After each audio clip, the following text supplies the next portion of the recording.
주님이 부를 때 구름 타고 올라갈 사람. 계시록 11장 9절에서 12절. 땅에서 죽지 않고 구속받을 인격이라야 주님이 부를 때 구름 타고 올라갈 사람입니다.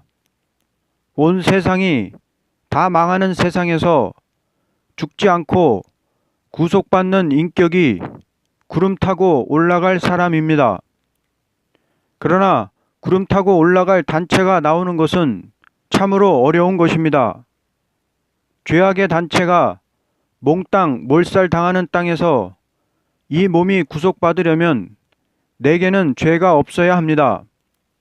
거짓말하는 단체가 몽땅 다 쓰러지는 날에 살려면 내게는 거짓이 없어야 하고, 음료화된 세상이 몽땅 망하는 세상에서 살려면 내가 음료가 안 돼야 합니다.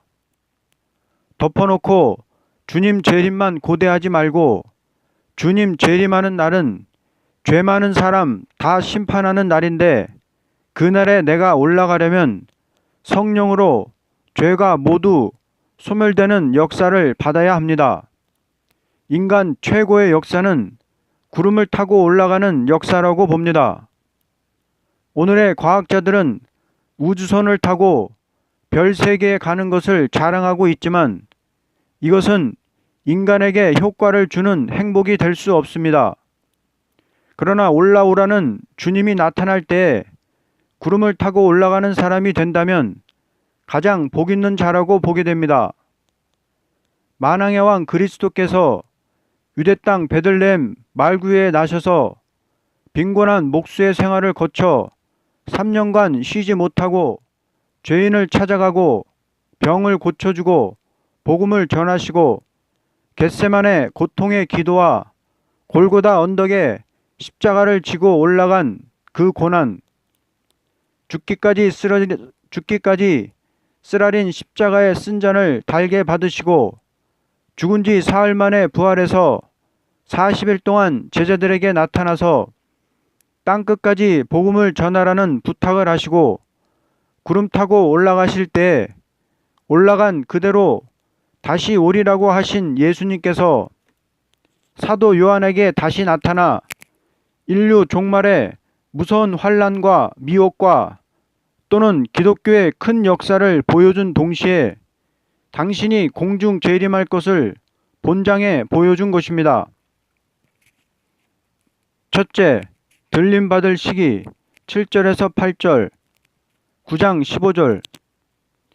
그들이 그 증언을 마칠 때 무저갱어로부터 올라오는 짐승이 그들과 더불어 전쟁을 일으켜 그들을 이기고 그들을 죽일 터인즉 그들의 시체가 큰 성길에 있으리니 그 성은 영적으로 하면 소돔이라고도 하고 애굽이라고도 하니 곧 그들의 주께서 십자가에 못 박히신 곳이라.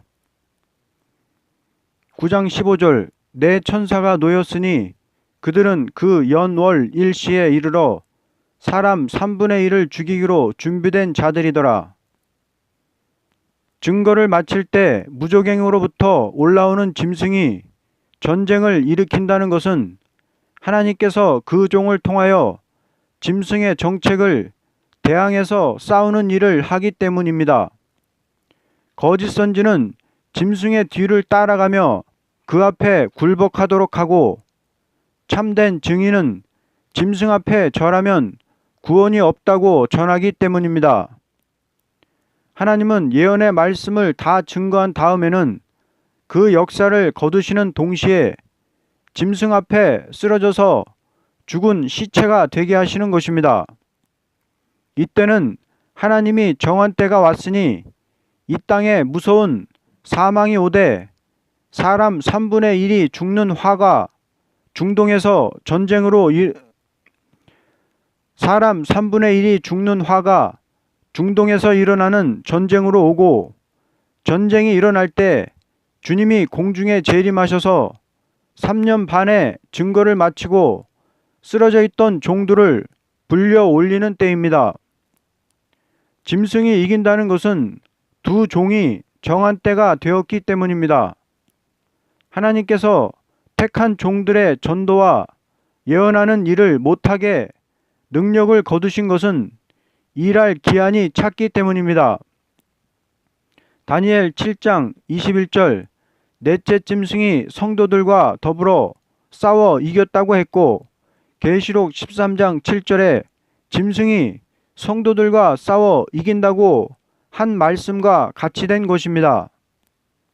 다니엘 7장 21절의 성도들과 계시록 11장의 두 증인, 두 선지자는 같은 짝으로 맞추어 해석해야 하고, 따라서 두 증인은 두 사람만을 말한 것이 아니고 14만 4천을 대표한 것으로 보아야 합니다. 이것은 성령의 역사가 거치는 동시에 그 모든 종들은 입신 상태에 머물러 있는 것이라고도 볼 수 있습니다. 시체가 있는 성을 소돔과 애굽이라고 한 것은 멸망의 도성이라는 말입니다. 짐승의 세력이 증인을 죽인다는 것은 그리스도께서 3일 만에 부활하신 것 같이 말세의 증인도 3일 반 아무런 역사를 못하고 쓰러져 있게 되는 것인데, 이것은 완전히 짐승에게 죽었다는 것보다도 하나님의 모략적인 방법으로 짐승에게 피해를 당하지 않게 하기 위해서 권세를 걷는 동시에 죽은 시체와 같이 된다는 것입니다. 짐승에게 죽음을 당한 것 같이 되는 이유는 짐승의 세력이 그 몸에 더 피해를 주지 못하게 하는 동시에 세상의 모든 일을 짐승에게 맡겨 이 땅에 둘째 화가 오게 하는 기간입니다. 왜냐할 때 택한 자를 다 한 대로 모았기 때문에 다시는 전도할 필요가 없고 세상을 버리는 뜻이 내포된 것입니다. 그러므로 영적으로 소돔이라 애굽이라 하는 것입니다. 계시록에 나팔 부는 천사가 나타난 것은 들림받을 종들이 역사할 때에 일어날 환란을 순서 있게 보여줬습니다. 8장과 9장의 나팔의 순서는 이 땅에 3분의 1이 피해를 당하는 환란이 일어나서 이것으로 말미암아 전 세계적인 화가 올 때 9장 4절과 같이 입맞은 종만이 남게 된다고 하였고, 14절과 15절에 연월 일시에 사람 3분의 1이 죽을 것을 보여줬으니 그 연월 일시라는 것은 주 재림기를 가르쳤습니다. 계시록은 각 장의 독립성을 가진 계시가 아니고 8장과 9장은 하나님께서 악자를 들어서 세상을 치는 환란이 올 것을 보여준 동시에 10장과 11장은 8장과 9장과 같이 환란이 오는 때에 들림받을 변화 성도가 예언의 말씀을 증거하다가 들림받을 것을 보여줬으니 주 재림 시기는 이 땅 3분의 1이 피해를 당하고 세계적인 화가 되는 환란이 나오는데, 중동을 중심해서 마지막 환란이 나올 때가 주 재림기라고 계시를 보여준 것입니다. 다니엘 선지는 다니엘 11장 40절 이하를 보면 중동을 중심하여 무서운 환란이 일어나되 북방 세력이 애굽에까지 내려오고 아프리카 사람들이 북방을 시종드는 일이 있을 적에 주님이 오실 때라고 다니엘 12장 1절에서 4절에 말씀했습니다. 그러면 오늘의 이 시국은 이 땅 3분의 1이 마귀 앞잡이 공산당에게 피해를 당하는 일이 있었고 앞으로 세계적인 무서운 환란이 오게 된 사실을 보아서 분명히 주 재림기라고 봅니다. 만일 과거에 많은 성도들이 주님이 오시길 고대했지만 그때 사람들이 다 자기 사명을 분별치 못하는 자리에서 살아서 주님을 맞이할 것을 생각한 것은 잘못된 생각이라고 봅니다.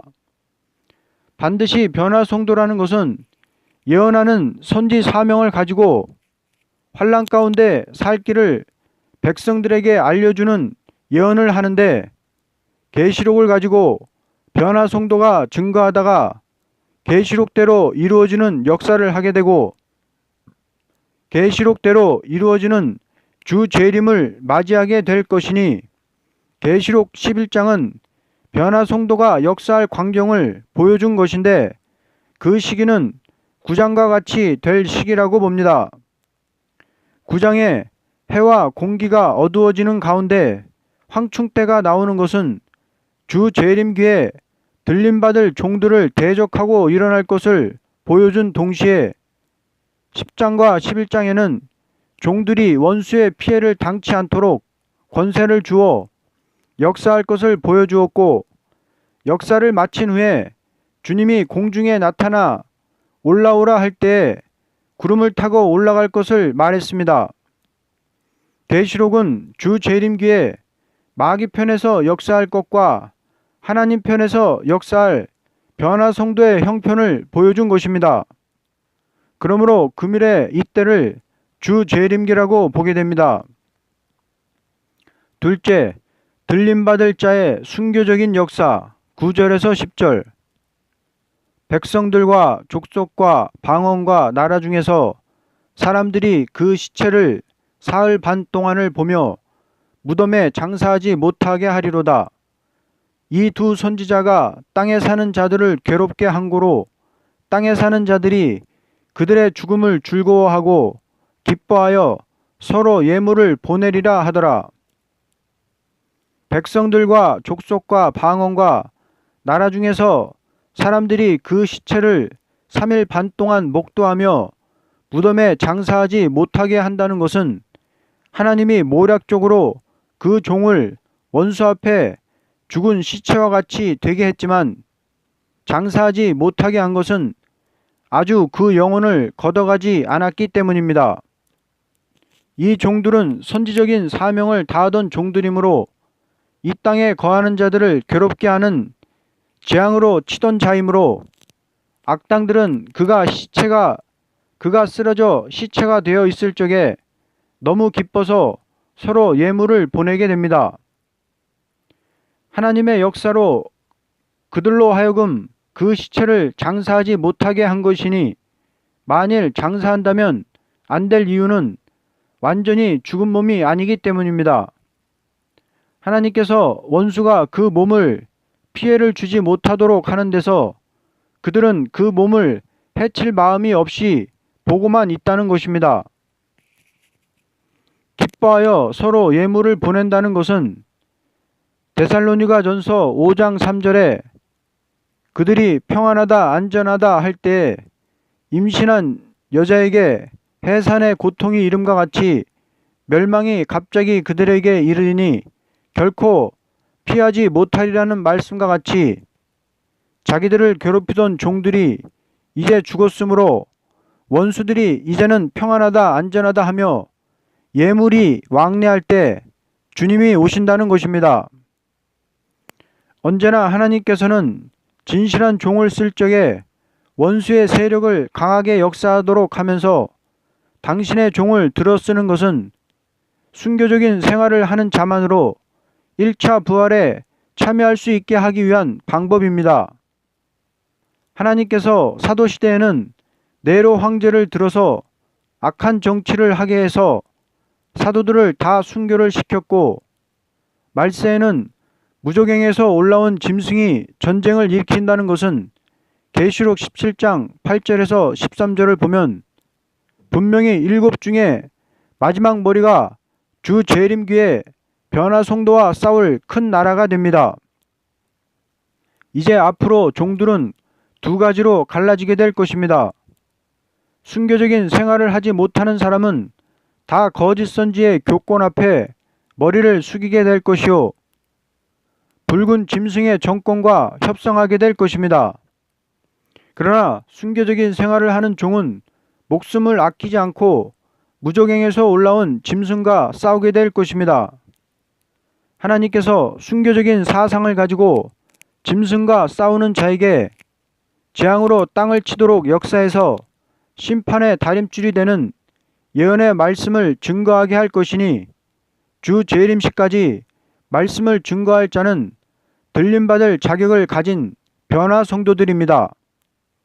이들은 하나같이 생명을 아끼지 않고 진리를 가지고 큰 싸움을 하게 될 것입니다. 셋째, 몸이 썩지 않고 변화승천한 자이다. 11절에서 12절. 3일반 후에 하나님께로부터 생기가 그들 속에 들어가매 그들이 발로 일어서니 구경하는 자들이 크게 두려워하더라. 하늘로부터 큰 음성이 있어 이리로 올라오라 함을 그들이 듣고 구름을 타고 하늘로 올라가니 그들의 원수들도 구경하더라. 3일반 후에 하나님께로 생기가 그의 속에 들어갔다는 것은 하나님께로 완전 영체가 되는 새로운 힘이 그 몸에 들어가서 썩지 않고 죽지 않는 몸으로 일어나게 되는 것입니다. 하늘로부터 큰 음성이 있어 이리로 올라오라 하는 것은 주께서 공중에 재림하여 휴거시키는 일을 가르쳤습니다. 이때 구름을 타고 하늘로 올라가는 것을 원수도 보게 되는 것은 계시록 1장 7절, 데살로니가전서 4장 16절에서 17절과 같이 되는 때입니다. 그러나 여기에 죽은 자의 부활이 없는 것은 생존 변화 성도의 형편만 보여준 것이기 때문입니다. 이때 죽은 자가 부활하는 일도 계시록 20장 4절과 같이 있게 될 것입니다. 이 본문에 무덤에 장사하지 못하게 했다고 말한 것은 부활 성도가 아니고 변화 성도라는 것을 가르쳤습니다. 부활 성도는 무덤 속에서 썩은 몸이 부활하는 것이요, 변화 성도는 죽은 사람같이 쓰러지기까지 복음을 전하다가 3일 반 동안 아무런 역사를 못하고 있다가 그 몸이 변화하면서 승천할 것을 보여준 것입니다. 계시록 12장에 여자가 난 남자를 보좌 앞으로 올려간다는 것과 11장 12절에 하늘로부터 큰 음성이 있어 이리로 올라오라 함을 저희가 듣고 구름을 타고 하늘로 올라가니 저희 원수들도 구경하더라 하는 말이 다 같은 뜻으로 볼 수 있습니다. 주님의 능력을 받은 종들은 환난 날에 증거하다가 엘리야같이 들림을 받는 일이 원칙일 것입니다. 누구든지 그 몸이 썩지 않고 들림받을 사람이 되려면 주 재림기까지 열심히 예언의 말씀을 증거할 무장을 갖춘 자라야 남은 종이 될 것을 보여준 것입니다. 결론적으로 가장 복되도다. 뱀과 싸우던 전쟁도 말씀을 놓고 싸웠는데 마지막 예언의 말씀으로 승리하고 올라가는 그 모양 얼마나 복되고 아름다운 것인가를 우리는 뜻깊이 생각해야 됩니다.